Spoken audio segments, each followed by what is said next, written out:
Last video में मैंने आपको बताया था कि शिक्षा मंत्रालय द्वारा कौन कौन सी गाइडलाइंस जारी की गई है, खासकर कोचिंग सेंटर्स और 16 साल की कम उम्र के बच्चों के लिए। तो आज मैं आपको बची हुई जो 12 और गाइडलाइंस हैं उनके बारे में बताऊंगी।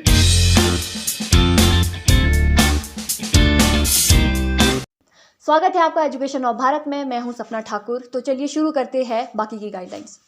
दूसरी गाइडलाइन ये है कि कोई भी कोचिंग इंस्टीट्यूट अच्छे रैंक या फिर अच्छे मार्क्स या फिर 100% सक्सेस की गारंटी के लिए झूठे या किसी भी प्रकार के भ्रामक वायदे नहीं कर सकते।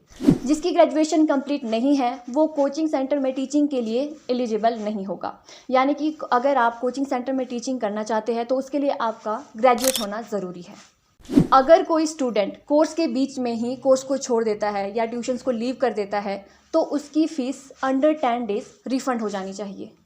जितने भी कोर्स है या फिर ट्यूशन्स है उसके लिए अगर फ़ीस ली जा रही है तो वो ट्रांसपेरेंट और लॉजिकल होनी चाहिए। कोई भी कोचिंग सेंटर मिसलीडिंग एडवर्टीजमेंट नहीं कर सकता। इसको एक एग्जांपल से समझते हैं।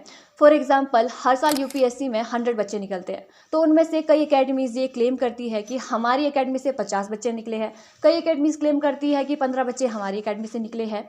तो अपनी पब्लिकेशन के लिए इस तरह की मिसलीडिंग एडवर्टीजमेंट नहीं की जाएगी किसी भी कोचिंग सेंटर के द्वारा। ऐसा कोई भी टीचर जिसे आपराधिक मामलों के लिए दोषी ठहराया गया है वो किसी भी कोचिंग सेंटर में टीचिंग नहीं कर सकता। अब से जितने भी कोचिंग सेंटर बनाए जाएंगे, इस्टेब्लिश होंगे, उन सब में काउंसलिंग सिस्टम होना बहुत ज़रूरी है। काउंसलिंग सिस्टम के लिए उन्हें अपनी एक वेबसाइट बनानी होगी जिस पर उन्हें अपनी सारी डिटेल्स अपडेट करनी होगी। डिटेल्स होगी कि आपकी जो भी टीचिंग स्टाफ है उनकी क्वालिफ़िकेशंस क्या है, कोर्स का कंप्लीशन पीरियड क्या है, फ़ीस कितनी चार्ज की जा रही है, हॉस्टल फैसिलिटी और फीस रिसिप्ट, इन सब का प्रावधान ज़रूर होना चाहिए। कोचिंग सेंटर में जो काउंसलिंग सिस्टम है वो ईजिली पेरेंट्स और स्टूडेंट्स दोनों के लिए अवेलेबल होना चाहिए।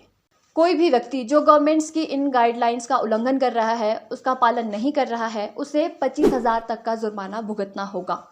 लेकिन अगर बार बार वो इस रूल का उल्लंघन कर रहा है तो ये 25,000 से बढ़कर 1 लाख तक हो सकता है और यहाँ तक कि कोचिंग सेंटर की रजिस्ट्रेशन भी कैंसिल की जा सकती है। तो गवर्नमेंट की इन गाइडलाइंस के बारे में आपका क्या ख्याल है, कमेंट करके ज़रूर बताएं। इसी तरह की एजुकेशनल अपडेट्स के लिए बने रहिए एजुकेशन ऑफ भारत के साथ।